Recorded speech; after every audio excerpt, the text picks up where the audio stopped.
Hi, I'm Jeff Collins. I am the chairman of the Enforcement Forum, part of ITS UK. That is not my day job. During the day, I work for Unoptic Traffic Solutions, where I'm the sales and marketing director, and I'm responsible for all of the solutions that we deliver into the UK. The Enforcement Forum has been running for a number of years now, and I believe it's one of the largest and longest lasting forums within ITS UK. And the purpose is to bring together all of the parties who are interested with enforcement-based solutions in the UK. And it covers a range of people from the actual users of the technology, so the highway authorities and the police, then some of the providers of the technology, so the equipment suppliers, the manufacturers, the designers, the installation companies, but also consultancies who are involved in bringing together those different agencies. And the forum very much exists to be an opportunity for people to share ideas, concepts, thoughts, best practice, things that can be done in future. And it brings together people in a way that normally they perhaps wouldn't communicate because of competitive issues or geographical issues. But it seems to be a very good way to make people talk, understand, and move the industry forward.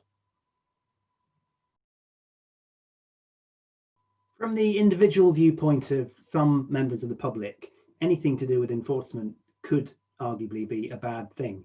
And one of the benefits, I think, of the Enforcement Forum is that it brings together the ideas and the views of different people who are engaged in it to provide a much more balanced approach, a multifaceted approach, because some people may have just the view that this is what you should do and this is how you should do it, whereas other people have a view and an understanding of the wider issues and the implications for the way things should and shouldn't be done. So it is a real advantage of the forum, is that bringing together these different people who can, in an open and clear way, share their thoughts and views, it provides a degree of balance, understanding, and it makes it fit for purpose.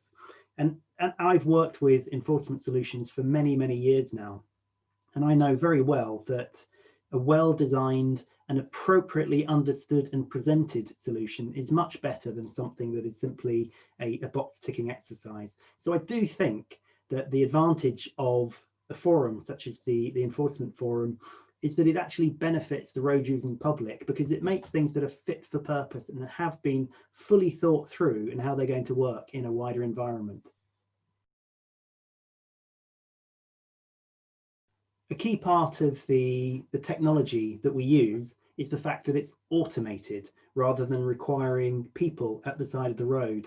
And one reason that there's an advantage for everybody in that approach is that the cost of having a man or a police person at the side of the road is significant, and there are potentially safety issues and hazards where you've got an awful lot of traffic working 24 hours a day.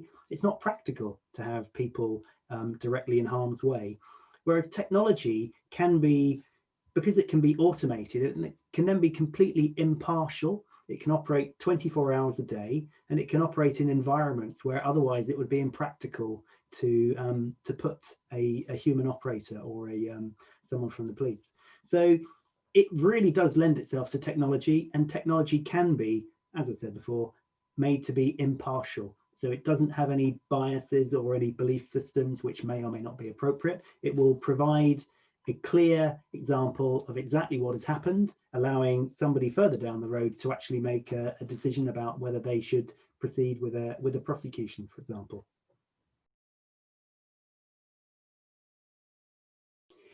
The forum doesn't only consider speed cameras, for example. That is just one facet to a much wider area.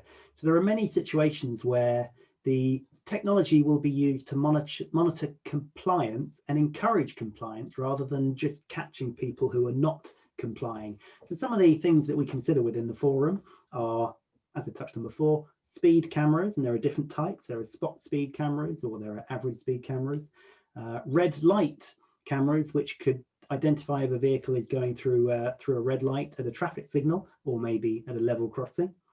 We also look at things like bus lanes and moving vehicle offences, which are being used increasingly across the UK now. So, for example, a yellow box junction violation, or parking outside a school when it's not permitted. And then an increasing area that we're looking at the moment is the clean air zones and how applications like that are going to be managed and enforced. But even beyond those, there's a range of other topics and tools fundamentally to do with ensuring road users are doing the right thing and they are following the rules and doing or carrying out the behaviors that are wanted from them, then identifying if something's gone wrong, and then allowing an intervention, be it an educational intervention, or maybe it could be a training program, or it could be a fine as well. So there's a whole range of applications and tools we're looking at, and our eyes are always open to the fact that these things evolve and change over time.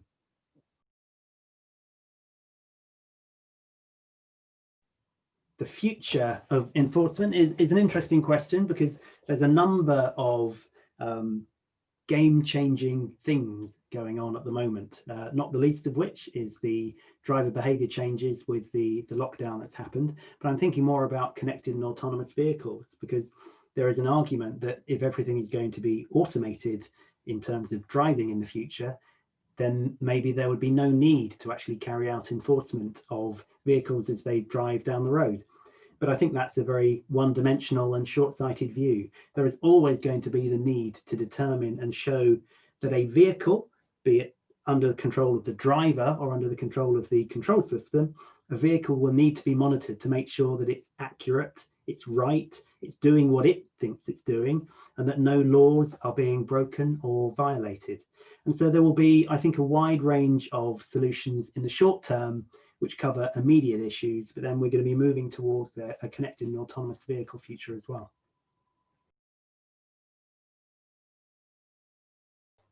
Ideally, we would like to have as many interested parties as possible involved in the forum. It shouldn't just be about technology providers talking about a technology that they are fundamentally paid to encourage.